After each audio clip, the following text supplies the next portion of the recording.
So every time we meet, we talk about the things which we should do while speaking in English. In this lesson, in today's video, I'm going to talk about the things which you should not do when speaking in English.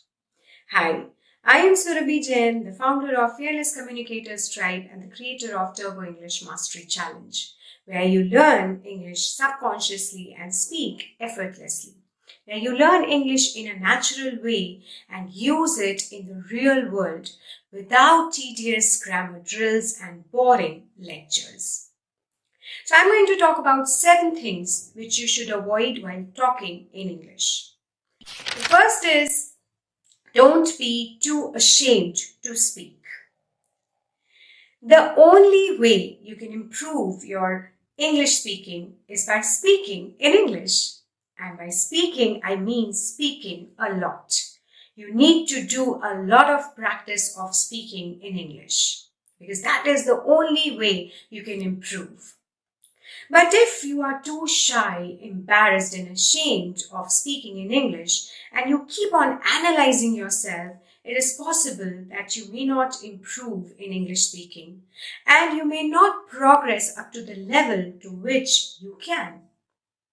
Understand, your brain is the most intelligent and the most stupid part of your body at the same time because it believes what you tell it.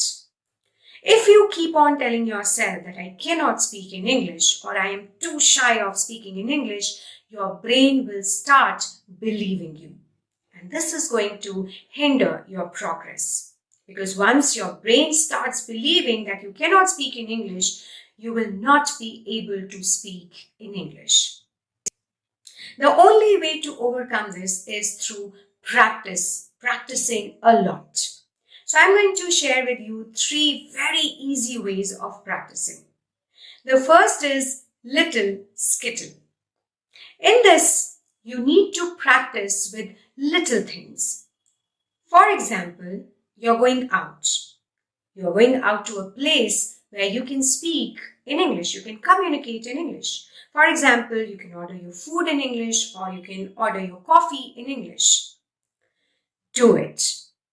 Speak in English while ordering your food or coffee. This will not only give you a practice of speaking in English, but will also help you to boost your confidence. Now, this might sound quite modest, but trust me, it goes a long way in improving your spoken English.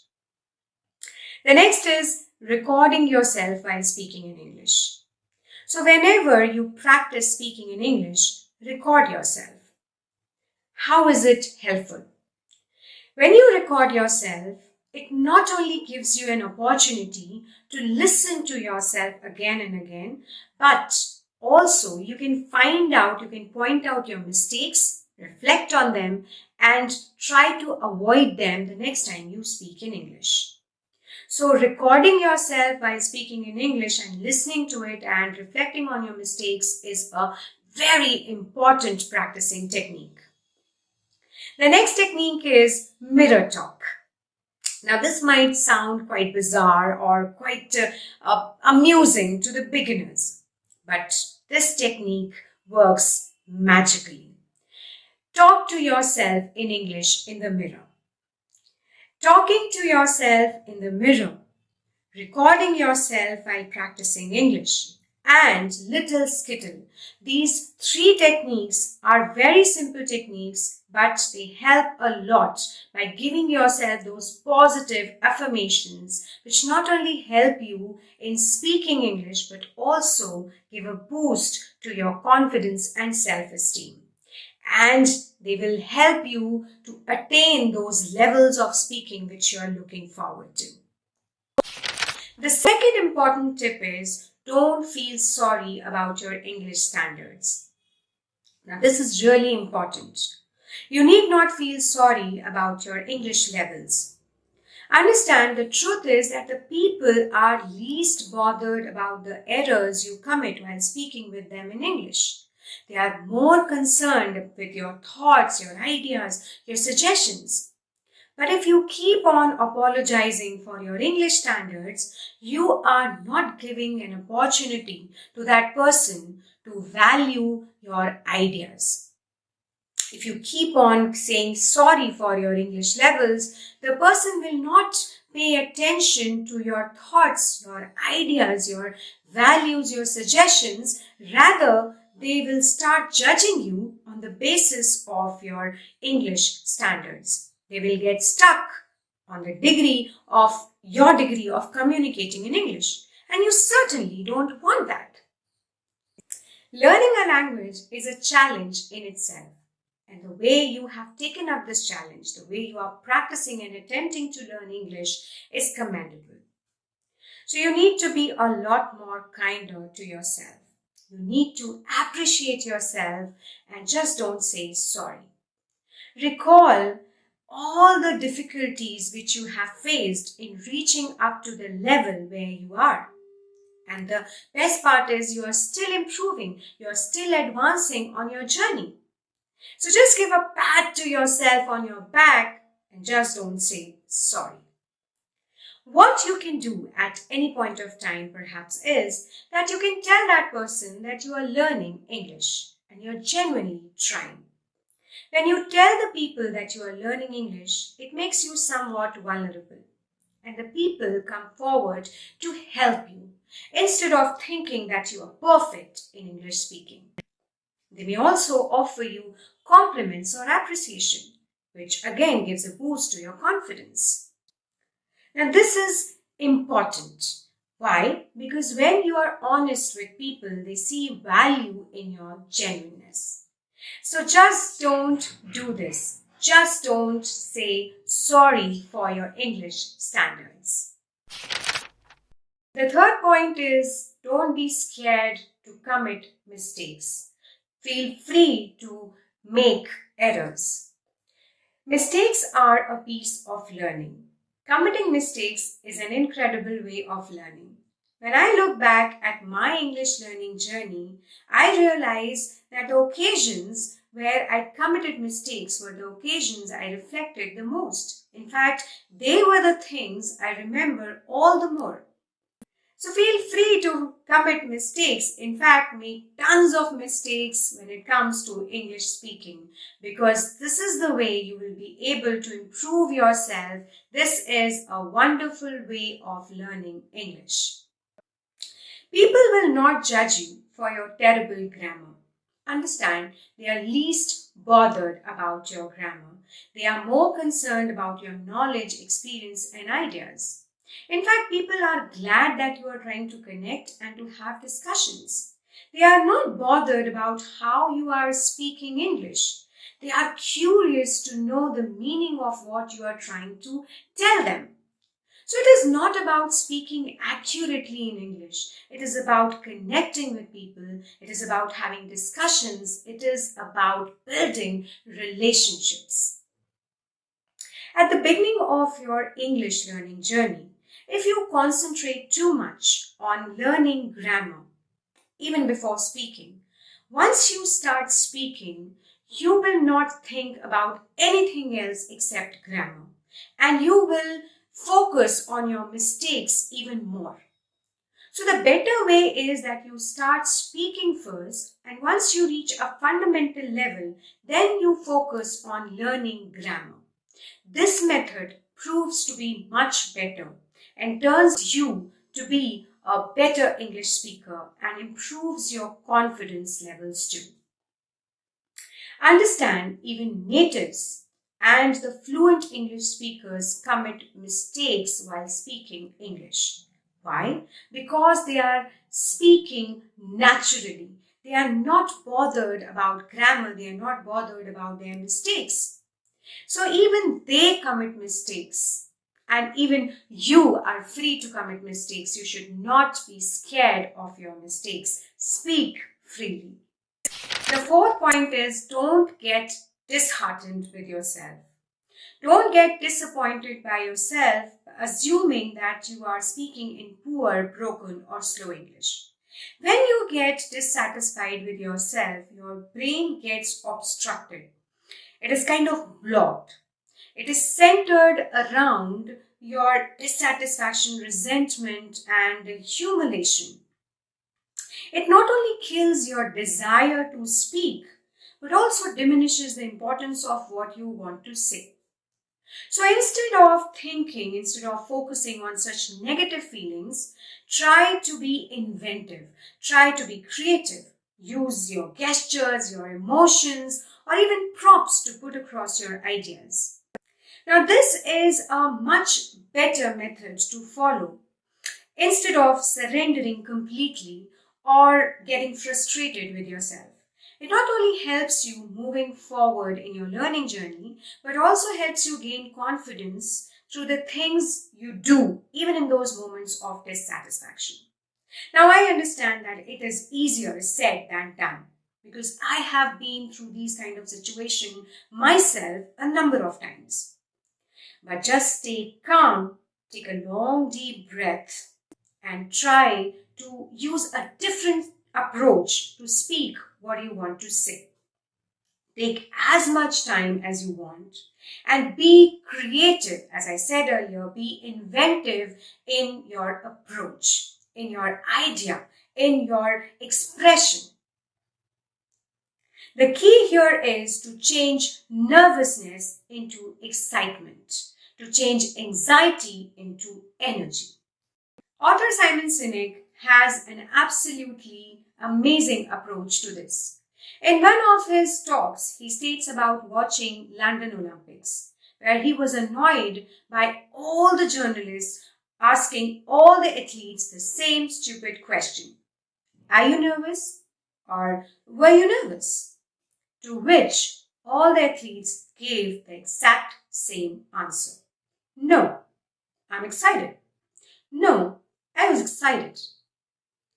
These elite athletes had learned to interpret the body stimuli of nervousness into a stimuli for excitement. They had learned to interpret what their body was telling them as nervousness, not as nervousness, but as excitement. He states that you can take up any business and turn it into a fervor to give you incredible outcomes and progress. So you can do the same with yourself.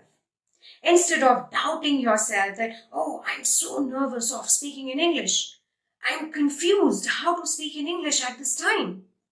You need to let yourself know that, no, I am super excited. And if you can give your brain a reason for that excitement, it becomes even better. So instead of doubting yourself, instead of feeling nervous and feeling that anxiety, just let yourself know, let yourself feel excited that, wow, I'm getting a chance to learn. I'm getting a chance to practice English. I'm getting a chance to have a discussion with someone in English. So I'm super excited for that. So the next time when you get a chance to speak with someone in English, or you try to speak in English, have a discussion with someone in English, just train your brain not to get anxious, not to feel nervous, and instantly get energized within a split of a second. So wouldn't it be incredible if there was a way to learn English where you don't get lost, you don't feel exhausted or bored with English? Let me tell you, there is a way to that. With my Turbo English Mastery Challenge, I am going to take you on a 31-day marathon where you're going to explore a new lesson every week. Here we make you utilize and learn from genuine and real life English. The lessons are fun, energizing, and entertaining. And we attempt to make English a long-lasting part of your life. All you need to do is click on the link given in the description below to find more and join. As of now, let us get back to our discussion. So tip number 5 is don't take it emotionally. Now this is very important that you should not take it personally when people don't understand your English. Easier said than done. But I have gone through this. When I made mistakes, People tried to correct me. They made comments because they were more concerned about my mistakes and they were least bothered about the content which I was sharing. Understand, people find pleasure, all sorts of pleasure in finding errors in other people. This is human nature. So let it be. What you can do is you can focus on your thoughts. You can focus on speaking clearly, concentrating on clear pronunciation. This way, you will give an opportunity to the person with whom you are speaking, an opportunity to understand what you are trying to say. And the other person will not get annoyed with you, and you will not take it personally or emotionally. And the best part is, you are taking up the responsibility and you're trying to speak clearly and you're concentrating on that. So, point number 6 is that don't compare yourself with other language learners. Every individual has a special journey, whether it be for language learning or other different things in life. You don't know how far they have come on this journey of language learning.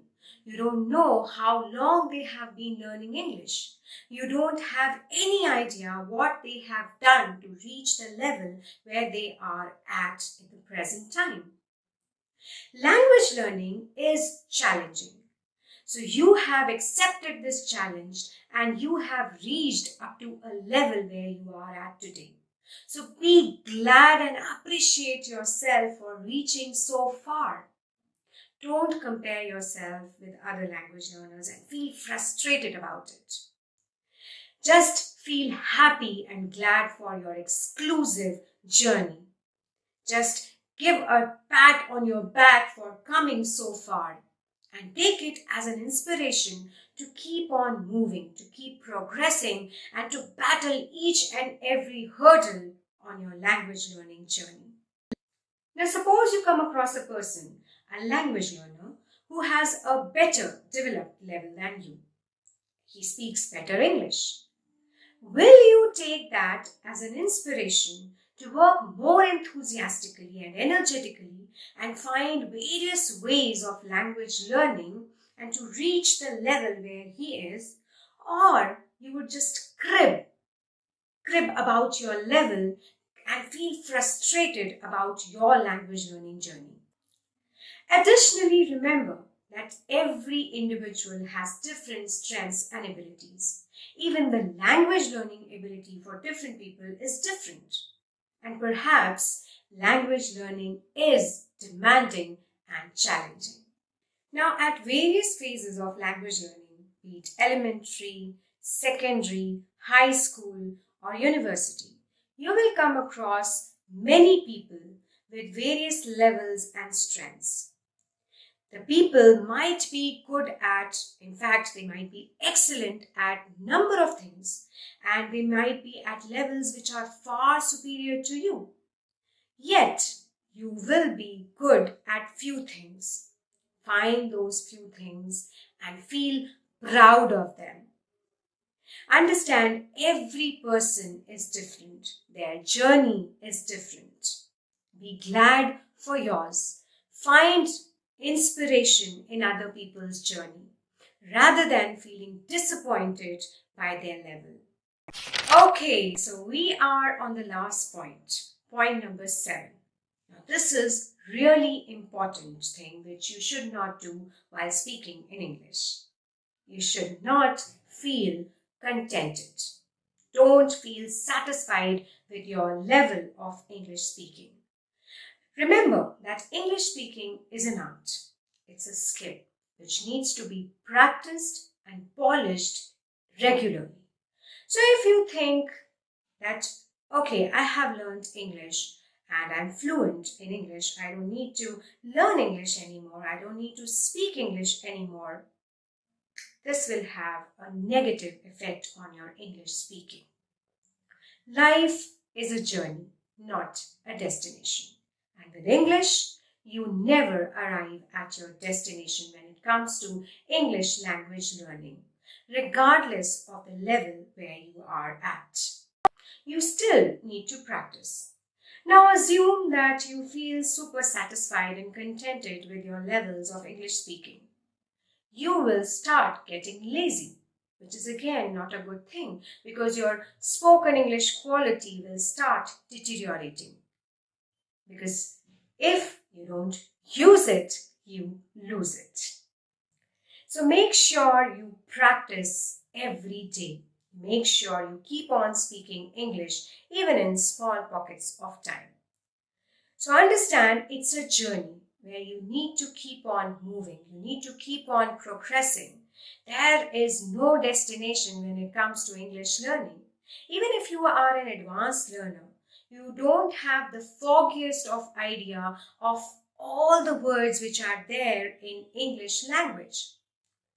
Maybe you are sitting in front of a television watching a web series and you come across a word or a phrase which you don't understand. So now you know that you still have to practice, you still have to keep on speaking in English. So these were the 7 important things which you should not do when you speak in English. Keep them in mind whenever you speak in English with someone. Till then, this is Surabhi Jain saying goodbye till we meet again.